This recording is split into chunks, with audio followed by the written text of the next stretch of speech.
Isto não é um símbolo do cristianismo. É uma adaptação pagã da cruz do zodíaco.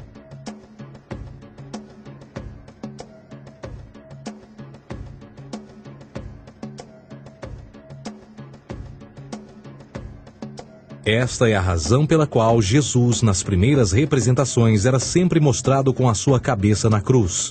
Jesus é o Sol, Filho de Deus, a luz do mundo. O Salvador a erguer-se, que renascerá, assim como o sol faz todas as manhãs. A glória de Deus que defende contra a força das trevas. Assim como renasce a cada manhã, e que pode ser visto através das nuvens, lá em cima nos céus, com a sua coroa de espinhos ou os raios de sol.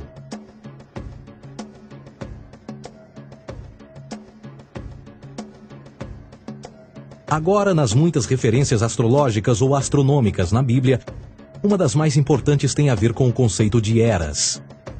Através das Escrituras há inúmeras referências a essa era. Para compreender isto, precisamos primeiro estar familiarizados com o fenômeno da precessão dos equinócios. Os antigos egípcios, assim como outras culturas antes deles, reconheceram que aproximadamente de 2150 em 2150 anos, o nascer do Sol durante o equinócio de primavera ocorria num diferente signo do zodíaco. Isto tem a ver com a lenta oscilação angular que a Terra tem quando roda sobre o seu eixo. É chamado de precessão porque as constelações vão para trás, em vez de permanecerem no seu ciclo anual normal. O tempo que demora cada precessão através dos 12 signos é de 25.765 anos. Este ciclo completo é chamado também de Grande Ano, e algumas civilizações ancestrais sabiam disso. Referiam-se a cada ciclo 2150 anos como Era. De 4.300 a.C. a 2150 a.C. foi a Era de Touro. De 2150 a.C. a 1 d.C.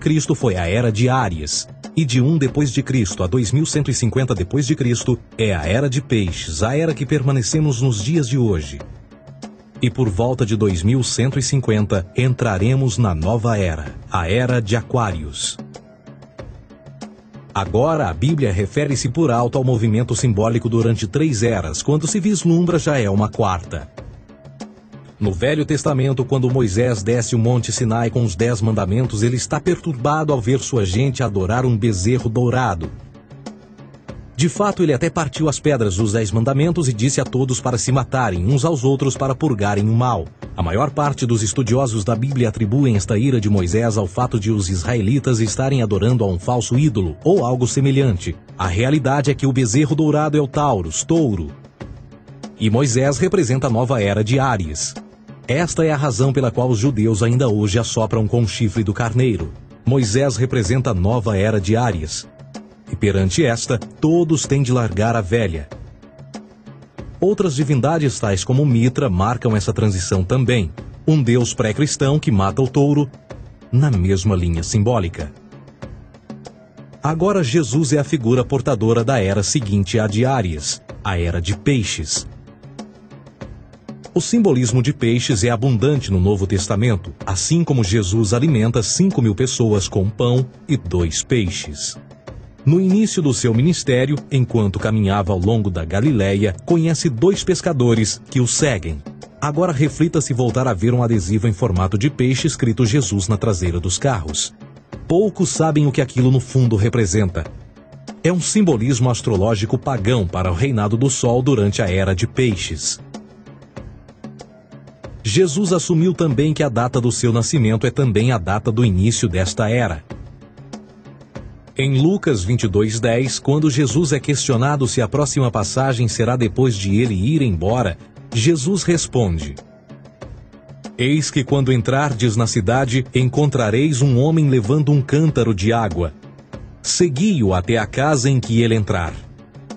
Esta escritura é de longe a mais reveladora de todas as referências astrológicas. O homem que leva um cântaro de água é Aquários, o portador de água, que é sempre representado com um homem despejando uma porção de água.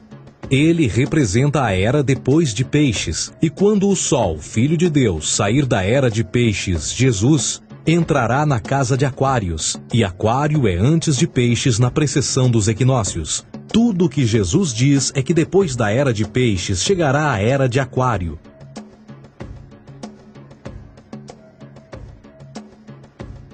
Agora todos já ouvimos falar sobre o fim do mundo. Deixando à parte o lado cartunista no livro de Apocalipse, a espinha dorsal nesta ideia surge em Mateus 28:20, onde Jesus diz: Eu estarei convosco até o fim do mundo, dos séculos em português. Contudo, na tradução inglesa da Bíblia, a palavra mundo está mal traduzida. A palavra realmente usada era aion, que significa era. Eu estarei convosco até o fim da era, o que no fundo é verdade. Jesus, como personificação solar de peixes, irá acabar quando o Sol entrar na era de aquário. Este conceito de fim dos tempos e do fim do mundo é uma má interpretação desta alegoria astrológica.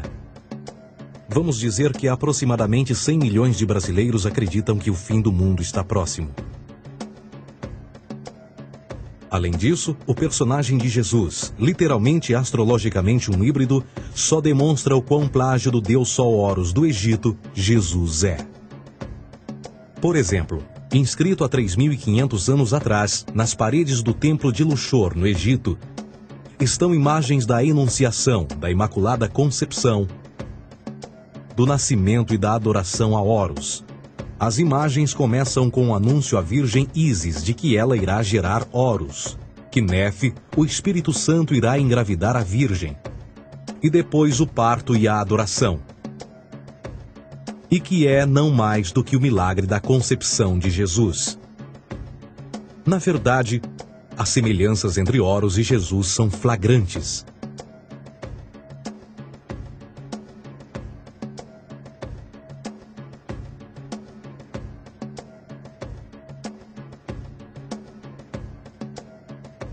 E o plágio continua. A história de Noé e da sua arca é tirada diretamente das tradições. O conceito de dilúvio é presente em todas as antigas civilizações, em mais de 200 diferentes citações em diferentes períodos e tempos. Contudo, não será preciso ir muito além da fonte pré-cristã para encontrar a epopeia de Gilgamesh, escrita em 2600 a.C.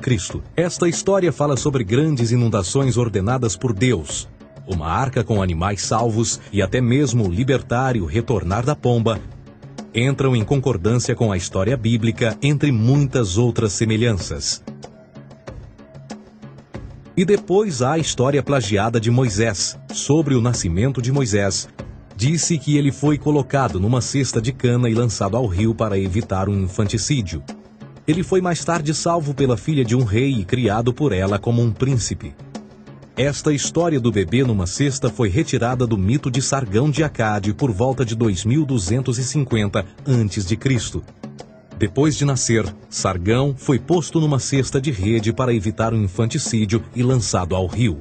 Foi depois salvo e criado por Aqui, uma esposa da realeza Acádia. Além disso, Moisés é conhecido como legislador, portador dos 10 mandamentos e da lei mosaica. Contudo, a ideia de a lei ser passada de um deus para um profeta numa montanha é também antiga.